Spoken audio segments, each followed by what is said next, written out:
BBC Radio 1. Eddie Redmayne. Morning. Welcome. How are you? I'm really well. How are you? I'm good, thank you. Really well, thanks. This is incredibly exciting to have you on the show. Oh, it's lovely to be here. We've got a lot to talk about. Got a lot to cram in. Lot to cram in the next sort of 20 minutes or so. First question is something I promised the listeners I'd ask yesterday. Okay. Is, have you ever eaten an apple whole, including the core? Yes, I have. And the pips? Yeah. Oh, God. I used to do the same with opal fruits as well. They're not called opal, they're called Starburst. God, that's aging.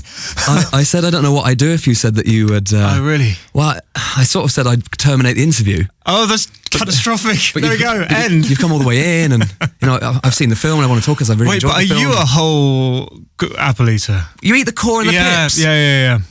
I think it's good for you, that kind of fibrous nourishment. But there's cyanide in the pips. No. Yeah, but only a little bit. Don't tell me that now. How many apples do you think you've eaten in your life? I've eaten quite a few. Right, that's a lot of cyanide. That's a lot of cyanide. This is a ticking time bomb. I'm really worried about this. What, is there a sort of antidote? Can you eat a sort of pear? Just stop eating the pips. Okay, good. I'm thinking it's all about, also, I was too lazy as a kid to eat sweets without consuming their papers as well. So I think so you eat the Starburst with the... Yeah, with the papers on. Yeah. I don't know what to do now. I said yesterday it's a bit like falling in love with someone and then finding out they call it hollybobs. Oh, no. And you go, oh, it's too late. Okay, I've got to try and push on with the interview somehow. Be tenacious. The new film is Crimes of Grindelwald, and it's the second in the Fantastic Beasts franchise, I suppose. And it is an enormous film. Yeah, it's big. It's big and it's loud and the effects are incredible and you are wonderful in it. Oh, thank you. Your hair steals the show again. Definitely. Hardcore, a good blow-dried boof number. I need to let you into a really lame secret. Yeah. Is that because I saw the film on Friday and I woke up on Saturday morning, washed my hair, and I tried to do the hair. You tried to do a Newt. How'd it go? It went really well. Tell me you've got a photo.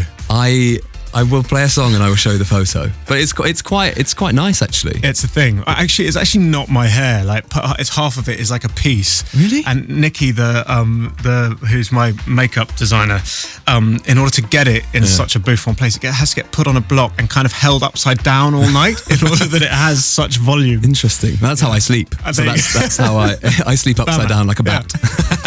Well, I need myself a makeup designer. I think. There you go. So Crimes of Grindelwald is the brand new film, and I wanted to sort of get into your head a little bit about what it was like to suddenly enter into these big films, which is obviously which is essentially the Harry Potter universe. Yeah. Okay, so you've done some amazing films. The Theory of Everything is one of my favourite films of all time. Thanks.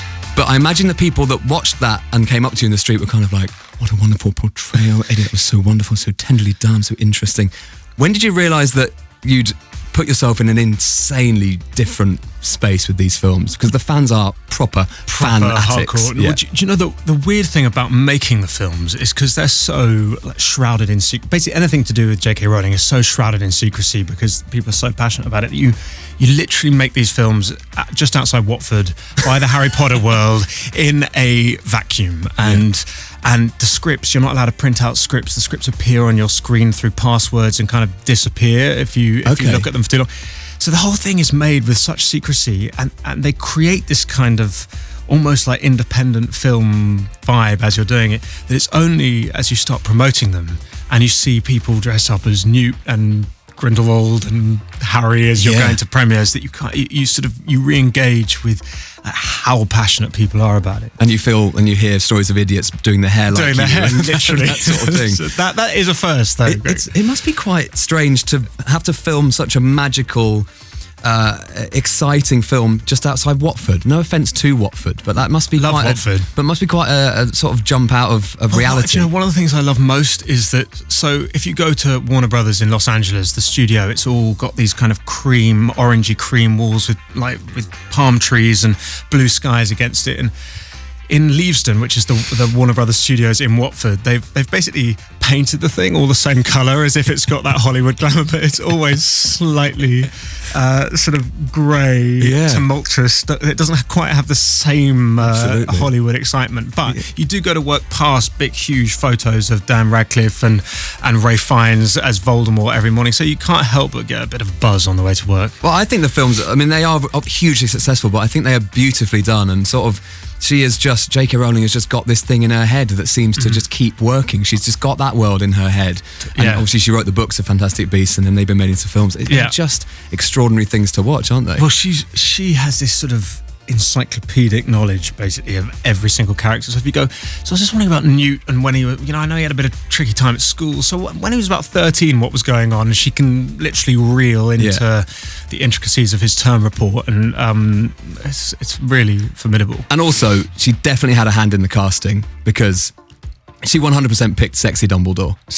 Hot Dumbledore. Of course she did. Dumble-PHWOAR. Of course, Dumble-PHWOAR. Is that the thing? Poor Jude. The guy's he's got about sort of 800. Well, not that poor dude. There are worse things for him.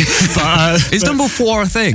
Dumble-PHWOAR. I mean, lots of them. Yeah. Hot Dumbledore, Dumble-PHWOAR, But Jude Law's Hot Dumbledore is a real stroke of genius. It is, and he is so good in the movie. Yeah. But there was the day when he came to set and the makeup trailer.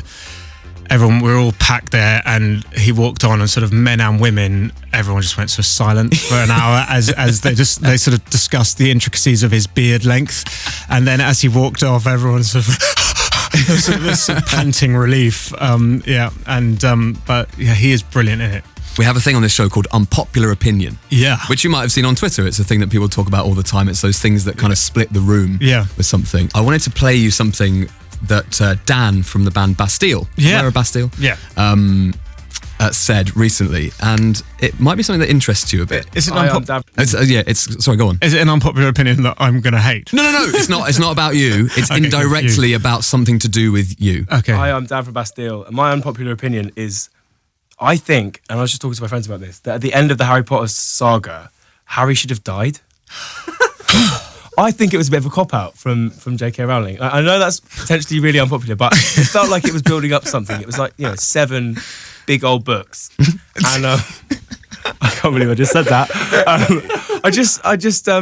I feel like, I don't know, it was lots of minor characters. And obviously, I love Harry, but it did mean that we then had to get that awful flash-forward bit in the films where the actors... Whoa. Sorry. What do you make of that? I mean, it's a bold statement. I sort of know what you mean about the flash forward thing, because however brilliant British makeup artists are, there's always the old prosthetic number is always a complicated one. But I think it's a bold move to say J.K. Rowling. It was a cop out. It was a cop out. Really bold. Really, really bold. Yeah. But I'm sure that Joe could have hacked that, and but then you wouldn't have got the play. Yeah, of course. And all of Harry's kind of... Yeah. I don't agree with it, by the way. Okay. I think it's a little look in your face, Greg, that's like infers that maybe you do.